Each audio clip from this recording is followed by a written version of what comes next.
Alright, so that's cooked just a minute or two. It hasn't burnt, but it's gotten where all the flour has cooked into all the meat.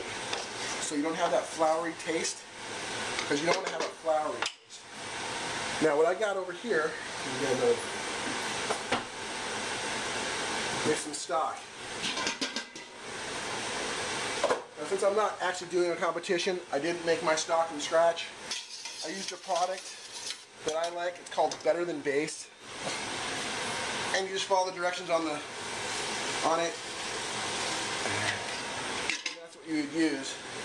Now this is 3/4 of a gallon of stock. And you can see already it's getting that rich chili color. Let me address this stock. You use that Better Than Base because of the low salt, right? Yeah, it's a low in sodium. There's no MSG in it. A lot of the other bouillon has MSG, and I'm not a fan of MSG at all. Actually, I'm allergic to it, so I'm not a fan of it at all. So this stuff... Salt's not a dietary thing. You just don't want the extra salt flavor from... Yeah, I like to add my own. And now, what I got here, I'm going to add some tomatoes to this.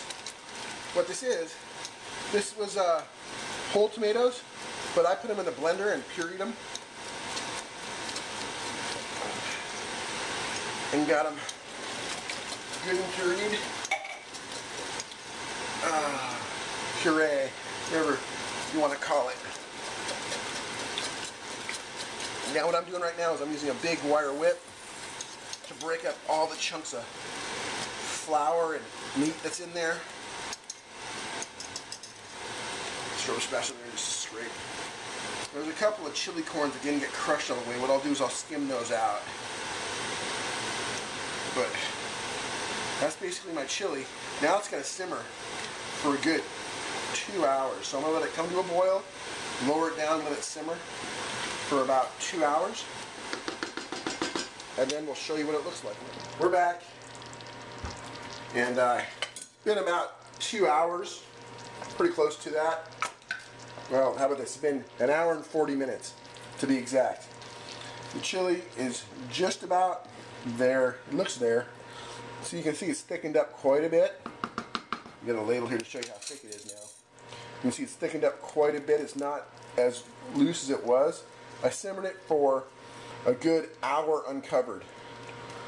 Alright, so it thickened up just by steaming off some of the liquid. And it's looking good. Now I'm going to give it a taste here. And I'll let you know if it needs anything.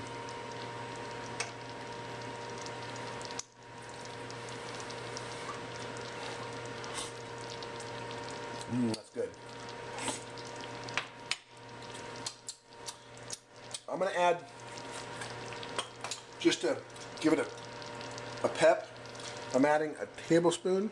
That's more, it's like 3/4 of a tablespoon of chili powder.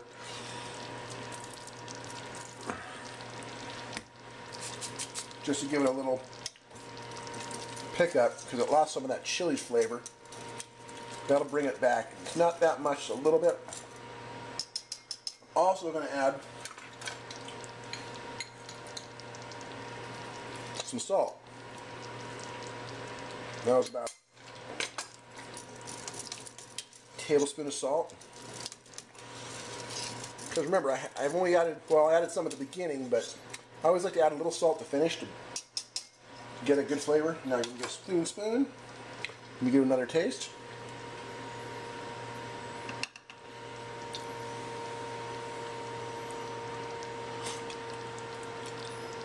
That's good. Alright, let me serve some up for you guys. Alright, got it all served up. Now let me show you something, guys.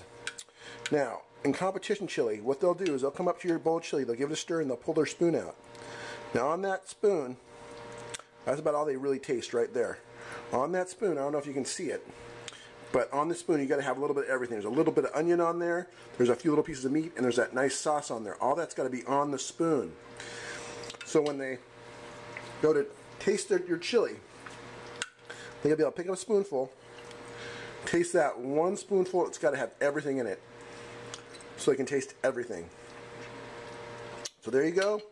There's my competition chili. I really like it. I've won, like I said, a few contests with it. You can try it at home before you go take it to a chili contest. And if you like it, maybe you can win one or two with it. All right. Thanks very much for watching, guys. Have a great day, and God bless.